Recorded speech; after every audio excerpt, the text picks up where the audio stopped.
Good afternoon and happy Saturday to everybody. On this April 15th, you are listening to GeekLegion Weekly. Every Saturday, this one is actually not live today because unforeseen circumstances, but we'll just record this and I'll upload this one on YouTube later on today. Geek Legion, as you know, is my YouTube channel, and I've been needing to get more content going, and I've been wanting to do like a weekly podcast show thing for a while now. I was going to have guests come in today to help, so it's not just me talking.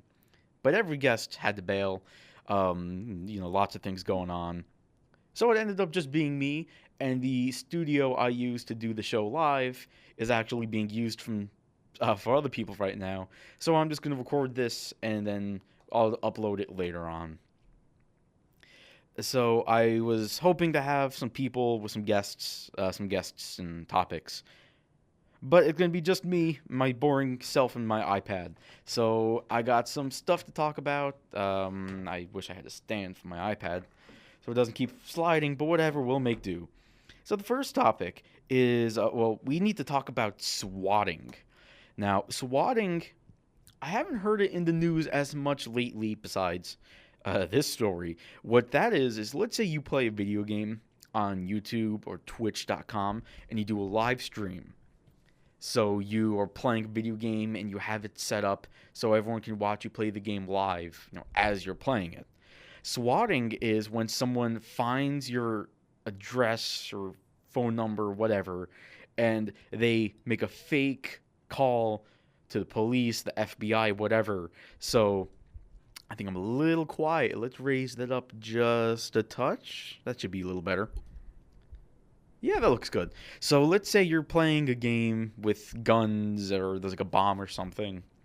Someone may call the FBI, the bomb squad, or the police, pretending to be you making a threat. So they could say, oh, well, I'm blah, blah, blah, and I have hostages here, and I have a gun, and I'm going to kill people. If I don't get X amount of money, you have 15 minutes to get here. And then, while in reality, you're just playing a video game. You're not doing anything bad. And then the police end up, breaking down the door. They surround your house, and then things get nasty. Um, Usually nothing that bad happens. It gets it's scary as all heck. But besides getting frightened, usually nothing happens. So this was actually a different circumstance. So this one person swatted someone in Maryland. He claimed that he was going to kill 3 hostages unless he got a ransom of £12,000. Now, why someone would ask for pounds in an American state, we'll get to that later. So this guy claimed to be Tyron Dobbs, or Tyron Dobbs. So Tyron Dobbs is a real person, and he was just swatted. He was playing a video game. Actually, I think he was possibly sleeping at the time.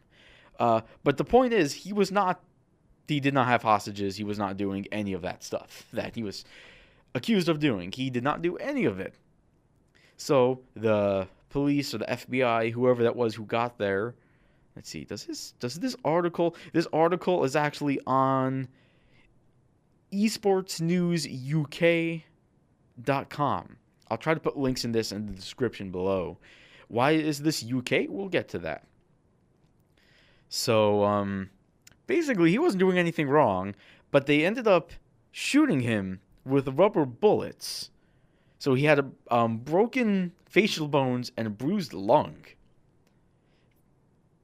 All because someone made something up under his name. So that is swatting. So it turns out he was swatted by, let's see, there's multiple names here. Please excuse me. I want to make sure I get the correct thing. It was a British person who actually committed the swatting itself. The first British person charged for swatting could face maximum 20 years imprisonment if convicted. 21-year-old Robert McDade from Coventry. Okay, so Robert McDade has been charged in the United States for calling a terrorism hotline in Maryland, posing as 20-year-old Taron Dobbs, and was claiming he killed 3 hostages. But okay, so there we go. So someone in the UK, someone in England, swatted someone here in America, and this person got injured, and they could face up to 20 years. Swatting, I know, a couple years ago it was getting really big, and that's obviously dangerous. The police could do something by mistake, as they did here, but let's say even if they don't do anything to the person who was swatted, or anyone who is the victim, you still have people like SWAT team and whatnot going to this person's house when theoretically an actual crime could be happening. But instead, they're wasting their time because someone's playing a prank. And I feel like there have not been enough penalties for people who do swatting. So this guy, I hope he gets some time in jail. I hope he gets it, because it kind of does have it coming. And I hope that this begins a downtrend in swatting, because that needs to go away. So the next topic I got, it was the best and worst laptop brands of 2017. It's interesting that it's 2017 because it's April 15th, so we're not even halfway through the year yet. Although, when you think about it, oh my god, it's already the middle of April. Wow, time flew by. So, sorry, distracted. So, it's a list of 10, let me make sure I got this correctly. Yes, it is 10 laptop brands. Now, Apple has always been number one. They've been number one for a couple years now. If I'm correct, they've been number one since, okay, according to this graph, Apple has been the number one laptop brand since 2013. Lenovo was second for 2 years. Then Dell dropped down to 6th in 2015. So now, the number one brand, as of right now, is Lenovo. Number 2 is Asus. 3 is Dell. 4 is HP. 5 is Acer. And also tied for 5th is Apple. So Apple fell from 1st to 5th, which is crazy. And also at the bottom of the list, we have Microsoft, who's they haven't even really been in the top 10, it looks like, according to this. So they're at the bottom, but that's cool. Samsung started 5th, dropped 9th last year. They're still 9th. Although a newcomer is Razer. Razer is an 8th, and I think this is their first year. So that's pretty good for Razer. But going back to Apple, I was kind of talking about this last week a little bit, because Apple they've had a tendency of not making a whole lot of, I guess, progress, you could say. Not a lot of progress on computers, specifically their desktops, but also the laptops. So, ironically, I'm using an iPad right now for my topics, and I'm on Apple's website to look at laptops, to talk about how bad they are using an Apple device. The irony. It's painful, isn't it? We all know now, if you follow Apple, the big thing is the MacBook Pro with the touch strip, the little... it replaces the function keys on the tops instead of F1, F2, F3. Instead of all that, now it's like a little LCD strip, and it's like touch buttons. Well, the cheapest laptop you can buy from Apple with that touch strip costs $1,800. With a dual-core Intel i5, 8 gigs of RAM, 256 gigabytes of space, granted SSD, so that is fast, and Intel integrated graphics. Now, yes, you do get OS X, you do get some of the stuff built into OS X, you do get that Touch ID thing, and the MacBook, the laptop itself is a nice-looking, nice-feeling laptop. But $1,800 for that? Maybe that's me. That's just a little bit ridiculous. I think so, at least. Let's go on Amazon and let's look at Alienware. Now, Alienware laptops, yeah, they don't look as nice. But you know what? Man, there's a lot of stuff to look at, actually. Let's take a look at this one. Okay, so this is an Alienware. It's for 1,750. Let's round it up to 1,800. So it's the same price as that MacBook. This has an Intel i7 quad-core processor with 16 gigabytes of DDR4 RAM. You can expand it also up to 32 gigs, which the MacBook you cannot, you can't expand it. This has a 1 terabyte hard drive, 7,200 RPM.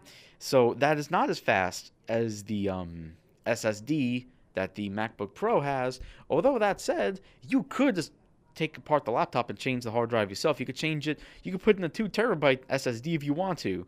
And this has a 17-inch screen, 1080p IPS. So it looks really nice. The graphics in this has an NVIDIA 1070. You could play, so this is a 1080p screen. The 1070, you could play any computer game you want on it. Max the settings at 1080p. You're going to get 60 frames. It's a beast of a graphics card, I know, because I have a 1070 in my home computer. And the laptop version is very close to the desktop in performance. Maybe it's a little bit slower, but it's pretty close. So, for the same price as that MacBook, you can get this laptop.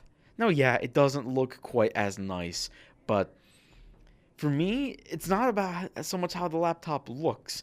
The laptop needs to look just good enough. And I think the Alienware looks good enough.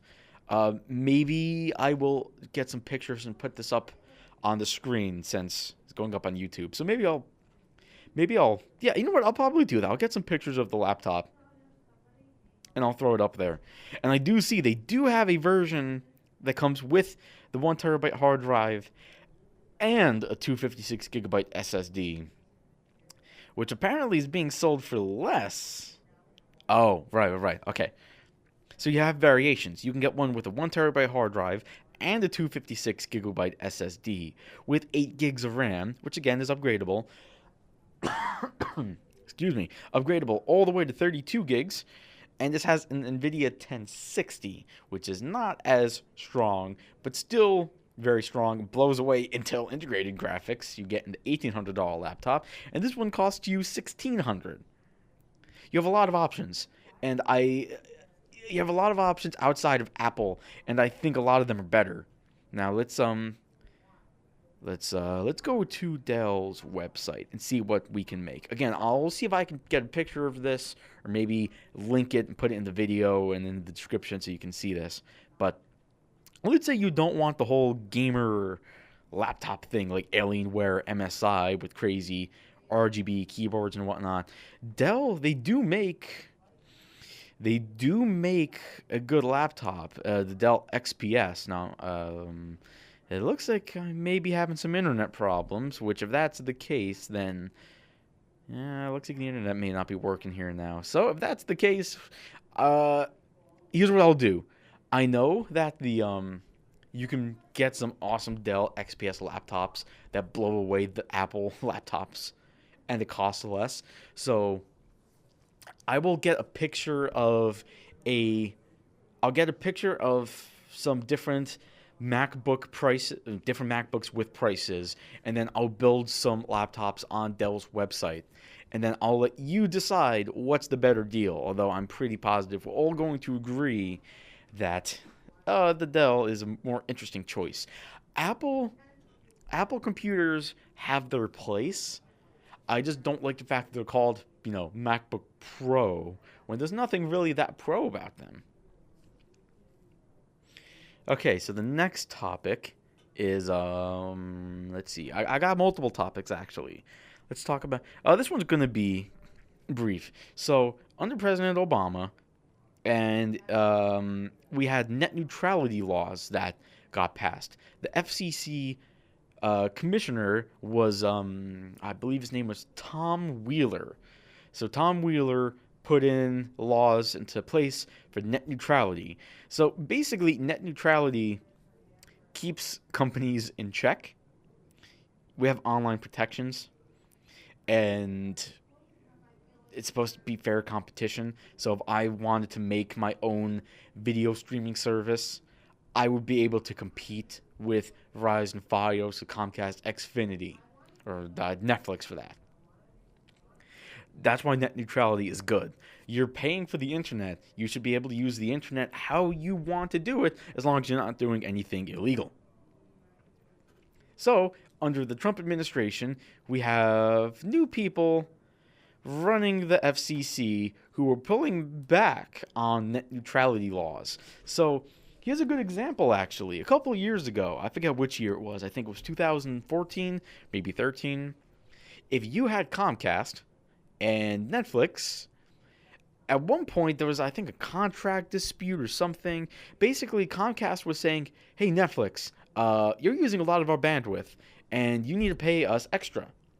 Netflix was saying, no, we're not going to pay you extra, because the users who have Comcast, they're paying you guys. They're paying to use your bandwidth, your data, your network. They're paying you. Why do we have to pay you for what our users are doing? The users are paying for you. They should be able to do whatever they want, including Netflix.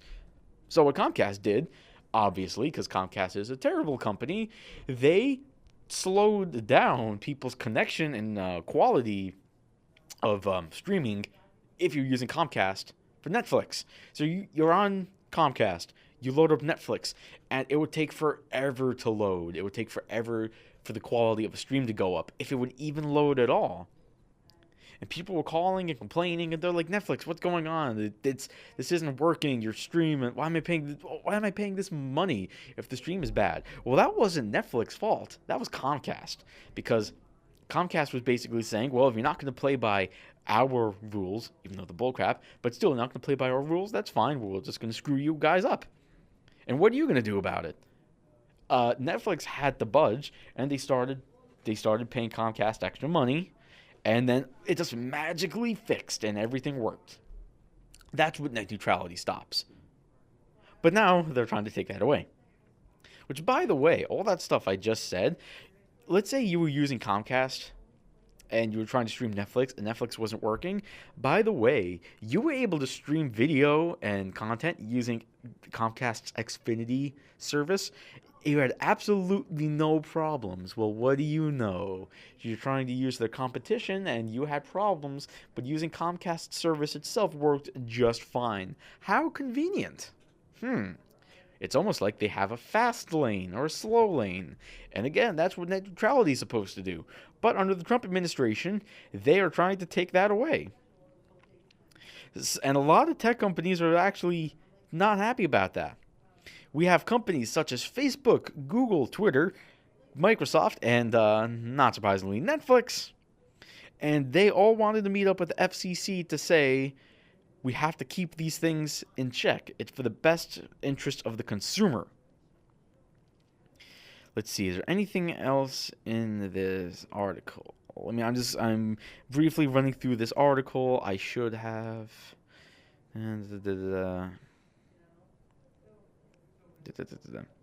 Okay, basically, what the FCC wants to do now is, instead of having net neutrality a mandated law, they are making it voluntary, so the companies can do that if they choose to. But let's be real, we're talking about AT&T, we're talking about Verizon, Comcast. If they don't have to do it, they're not going to. They are not going to do that. You know, these are the same companies now that, first of all, the government, this is the same government that now allows the ISPs to sell your internet browsing data. So, yeah, depending on what websites you go on, someone could buy that browsing data. Who can buy it? Anyone. Whoever's the highest bidder can legally buy your browsing data, your history. And you know Verizon's going to sell your data. You know AT&T will, and you definitely know Comcast will. This is the same companies, the same people. You think they're going to not? If they don't have to do net neutrality, they're not going to do it. That's why it was good that it was, passed under Tom Wheeler and Obama. But now it's going to. It looks like it's going to go away. So everything Trump is, I try to keep politics to a minimum, so I'm going to try to keep this brief. Basically, everything Trump is doing and the Republican administration is doing, the Democrats are going to run for the midterms in 2018 and basically say, "Hey, you know all this stuff? Yeah, we're gonna not do that. You know all this ISP stuff? Yeah, we're gonna repeal that. Net neutrality, we're gonna bring it back." So all they're doing is basically guaranteeing a Democrat victory in 2018. The Republicans finally got a Republican in the White House and Republican control of the Senate, the House, and everything. And they're basically going to be just giving it away to the Democrats 2018. And then the Democrats are just going to block everything Trump does. And then come election day in 2020, Democrats are going to win as long as they don't put up someone stupid like, Cory Booker from New Jersey. Get someone progressive like Elizabeth Warren. I don't know if she's going to run. I keep forgetting her name. I think she's the senator of Hawaii, young lady, progressive, very level-headed. If she ran, she would win. She's the future of the Democratic Party, and they need to push her, not Hillary Clinton. And don't even think about Chelsea Clinton. Just don't even think about it. Please don't, because if you do, they might lose again. Even though Trump's not popular, it's just, I think the Clinton name I just think the Clinton family, they just need to relax with politics, and I think they're going to be doing more harm than good. Anyway, that's enough. That's enough politics for now. Moving over to some Nintendo news. So on Wednesday, Nintendo held their Nintendo Direct thing. It's a live stream you can watch on the internet, different websites, and on the Nintendo Switch itself now. And they talk about future games and hardware stuff for Nintendo. So they talked about some 3DS games, including a whole bunch of Kirby games and different things. I think they showed off Fire Emblem. But I'm actually not that interested in the 3DS. We're going to mainly be talking about the Switch, because the Switch has been out for a bit over a month. And I think I may actually make a YouTube video about the Switch itself. The Switch hardware is pretty good, minus the fact it apparently bends. I may have to call Nintendo about that, because mine is bent slightly. It's not a big deal, but it's still bent, and I'm not pleased about that. Anyway, whatever. That aside, I've been pleased with how fast everything loads. You wake it up from sleep, you boot it up from being off completely, it boots up quick, the eShop loads fast, things load quick, streaming is fast, downloading is fast, downloading patches, system updates, it's all fast. I've been very pleased. But the main complaint's been lack of games. Now, obviously, Zelda Breath of the Wild is the big game. And then you had Bomberman, which I think is a fun game in multiplayer. Just do not pay $50. That is outrageous. When that goes on sale, it's definitely fun to play with people. Binding of Isaac, that's a cool game. You do have some downloadable games like Fast RMX, which I think is fantastic. It's basically F-Zero. It's F-Zero. It's a mix of F-Zero and Wipeout. Both games which I miss. And hey, I'm glad that's in. I'm glad that was a launch game. And then you actually have some new downloadable games. I think World of Goo is one of them. Some like amusement park game. Blaster Master Zero, which is awesome. And a whole bunch of Neo Geo games, including Metal Slug, which is always fun. But they showed off a lot of games coming out for the Switch. I believe all of them coming out this year. So two of the games we already knew was ARMS, which is a fighting game. You hold the Joy-Con controllers, the kind of motion control, and you move your arms left to right, and it's like a little fighting game. I don't think you have to do the motion. I think you can use the buttons and joysticks, but it's probably going to be more interesting and more fun using the motion controls. That's coming out June 16th. And then the sequel to the Wii U game Splatoon is coming out in July. Splatoon 2. It's coming out July 21st. That's going to be a big game. A lot of people are going to want to play that. I'm going to play. I'm going to probably buy day one. And it's going to have multiplayer. The multiplayer is going to be great. I know this because they had a online multiplayer test a couple weeks ago, and it was great. I sucked, but that doesn't matter. It was still a lot of fun.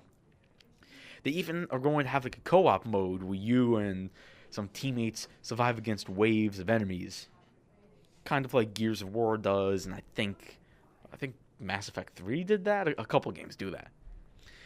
Ultra Street Fighter 2, so it's Street Fighter 2, updated graphics. That would be cool. That's coming out May 26th. Minecraft is making its way to the Switch as well. May 11th. I love Minecraft. I've actually played Minecraft since 2009 when it was a pre-alpha on the computer. But anyone who knows about Minecraft, I think I played the game prior to nighttime. I don't know if enemies were in the game. It didn't rain. There was no ending. There was no dragon boss. There was no stamina, no magic. Like, it was bare bones. That's how long I played it. I love the game, and the idea of being able to bring it with me was always a great idea. And they brought the game a couple years ago to the PlayStation Vita, and I bought it for the Vita, and it was good, but the frame rate was just a little too jumpy for my tastes. So I'm hoping the Switch version is a bit more smooth. If it is, guaranteed sale for me. Sonic Forces is coming out in the holiday season.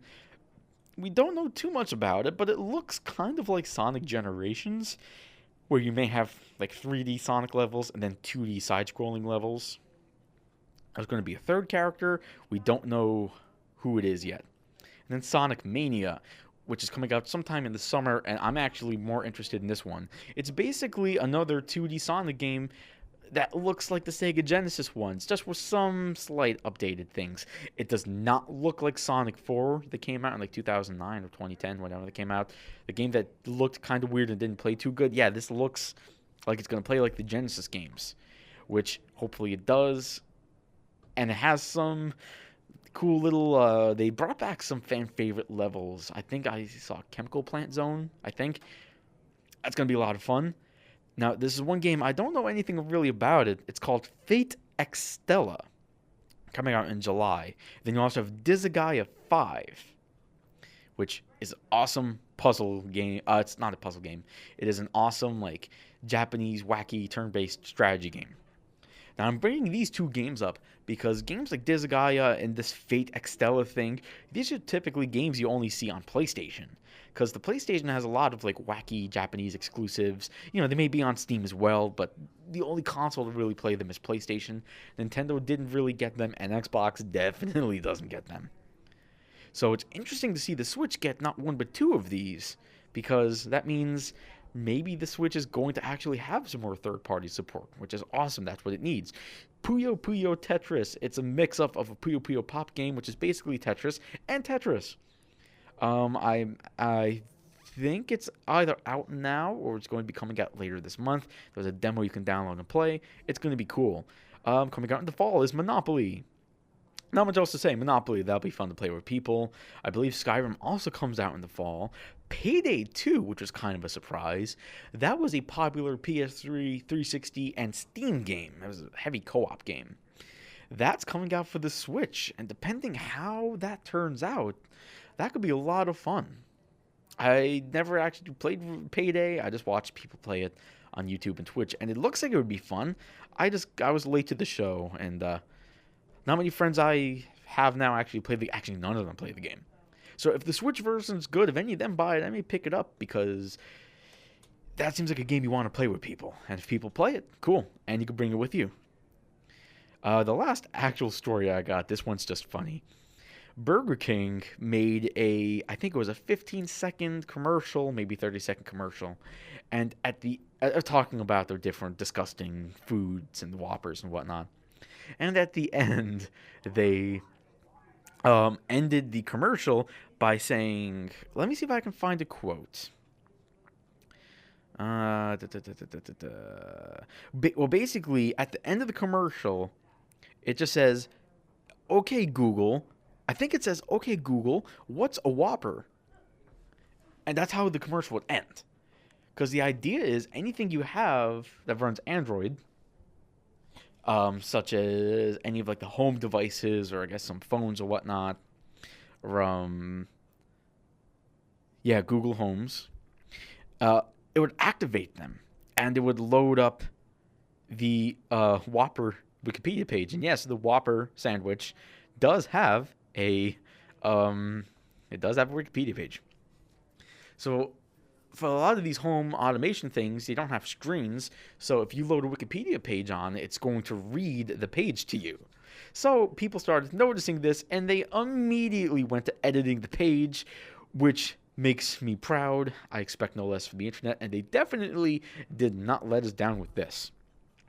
According to Wikipedia, some of the things you can find in your next Whopper include chocolate candy, toenail clippings, rat meat, medium-sized children, and my favorite one, cyanide. People edited the page, put all that stuff in a list of ingredients. So, Burger King would play this ad. It would activate your Google Home Automation stuff, and then your Home Automation stuff is saying how the sandwich is made with cyanide. Obviously, you could see the problem in that. Here's one funny quote. Someone changed the description. So, someone changed the description of the Whopper sandwich itself. So, your Google Home things would say, after the commercial, the Whopper is the worst hamburger product sold by the international fast food restaurant chain Burger King. Obviously, something Burger King does not want, and something they don't, something they obviously were not planning. But this is the internet. You can't leave any open holes because the internet will take that and run a mile. This is my favorite one, though. Another thing that it would say, the Whopper is a burger consisting of frame-grilled patty made with 100% medium-sized child, with no preservative or fillers, topped with sliced tomatoes, onions, lettuce, pickles, ketchup, and mayonnaise, served on a sesame seed bun. That sounds pretty good, minus the medium-sized child thing and the whole fact it's from Burger King. Soon the company caught wind of everything. They ended up getting the page locked. Another problem, they did not check with Google if this was okay. Google said no. So Google blocked that command. So Burger King commercials would no longer activate the device. Oops. Oops. I don't know if it is a thing just for Burger King or if it's for all things like that. I would have to imagine it would be for all. It's just funny because it's Burger King because they suck. At least I think so. Five Guys is where it's at.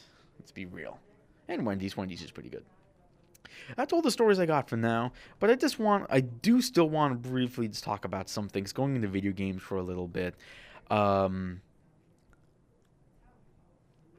Sorry, I've been distracted. What is this? Oh, right. Okay. So, I finally got my copy of Yooka-Laylee. Yooka-Laylee is the it's kind of like Banjo-Kazooie 3, basically. You have Banjo-Kazooie and Banjo-Tooie, some of my childhood games on the Nintendo 64, and I absolutely loved those games. We were hoping for a Banjo-Kazooie 3, and we just never got it. Microsoft bought Rare, the guys who made Banjo-Kazooie, and Microsoft says, we're not stopping Rare. They can make whatever they want to. We don't know if that's true, but regardless of what's up, of the reason why, we have no Banjo-Kazooie 3. So the original team behind the games started Playtonic Studios, went to Kickstarter, tried to get funds to start a game called Yooka-Laylee, which is basically Banjo-Kazooie minus, Banjo-Kazooie and some of the characters. Well, it was a huge success on Kickstarter, backed by many people, yours truly included. So I got my copy of the game. What do I think? I haven't had a whole lot of time to play. The game definitely is a Banjo-Kazooie, for good and for worse, because the game definitely feels like Banjo-Kazooie, which on one hand is great. On the other hand, it seems like they didn't really improve certain things. Like, Banjo-Kazooie was a great game for its time, but, games have progressed since 1997 and, 2000. It's 2017. I think the first Banjo-Kazooie is possible. Assuming it came out in '97, the first Banjo-Kazooie is going to be 20 years old. Games have progressed a lot in 20 years. So, it kind of feels a little dated. But it hasn't really gotten in the way. I know some people, like Jim Sterling, really didn't like it. I don't think it's anywhere that bad.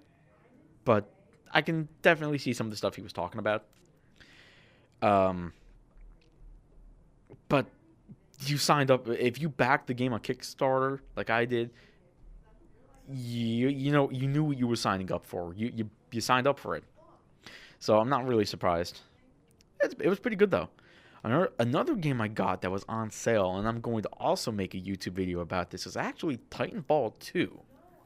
So Titanfall 2, obviously the sequel to the first Titanfall that came out on Windows and Xbox One in early 2014.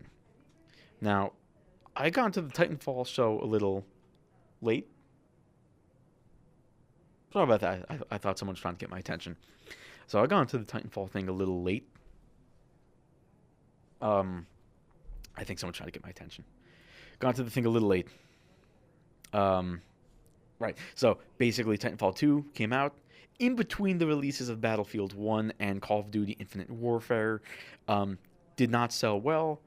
It's not popular. I still don't see a lot of people talk about it. Best Buy was selling the PlayStation version for $25. So I bought it. I'm going to make a video about it because it's actually a lot of fun. The game was a lot of fun. I played 2 multiplayer matches and it was great. And the single-player campaign so far seems really good as well. So I'm hoping to talk about it, maybe get some people interested, maybe to buy the game. Because it's definitely like a hidden gem right now because everyone talks about Battlefield and whatnot. But Titanfall 2, oh man, it was so much fun. So much fun. Now, the game on PC, it seems like it's dead already. But when I did play it on PS4 the other day, it seemed like it would, not exactly Battlefield Overwatch levels of players, but there were people playing. Definitely enough people to play full matches. So I'm going to definitely talk about this in a future video.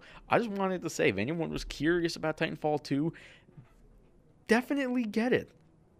Like, you're missing out. If you like playing a good shooter, you're missing out.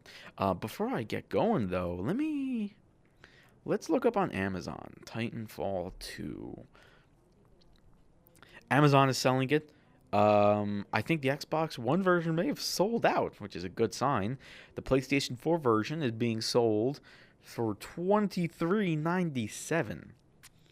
And here's a little pro tip. If you live by Best Buy, you can go to Best Buy, bring like your phone or whatever. You can bring them this page, Titanfall 2, and ask them to price match. So if you ever have something on Amazon and the item is shipped and sold by Amazon, because Amazon also has third-party vendors you can buy from. So the item needs to be shipped and sold directly by Amazon, not a third party. But if it is sold directly from the company, you can go to Best Buy and they will price match you. So instead of paying for shipping or waiting for it to get to you, you can just drive to Best Buy, say, hey, price match with Amazon, and they pretty much will. It worked for me every single time. They don't really talk about the price matching thing, but that's one of the good things about Best Buy. See if Best Buy has it. Look it up on Amazon or Newegg or any reputable service or website like Target, Walmart, any actual name brand. Go to Best Buy, get the price match. They probably will. Controllers that should cost $50, I got for $20. Good stuff. Keep that in mind. What else? Anything else I've really been playing? Not a whole lot because I was busy with school and... Oh, well, that's not true. If you do follow me on YouTube, or if you somehow catch this and don't follow me, I'm in the middle of playing Cities Skylines on the PC. I started a city from the ground up, from scratch, to do a series. I know how to play the game, but I don't know every single detail, and I'm definitely going to screw things up. And I figure that may be fun. Instead of watching expert play City Skylines, it may be interesting to watch someone who doesn't know everything. Maybe you know something about the game. Maybe you don't know anything about the game. and maybe want to watch and learn along with me. I think that would be cool. Or maybe you do know and you want to give me some feedback or just yell at me and say I'm an idiot, which is true. That's completely true. I'm playing City Skylines right now. I'm hoping later tonight to continue. I did one session, about an hour, and I split it up to 3 episodes. I was upgrading my audio setups. I was using a USB headset, and I apologize, the audio was not the best.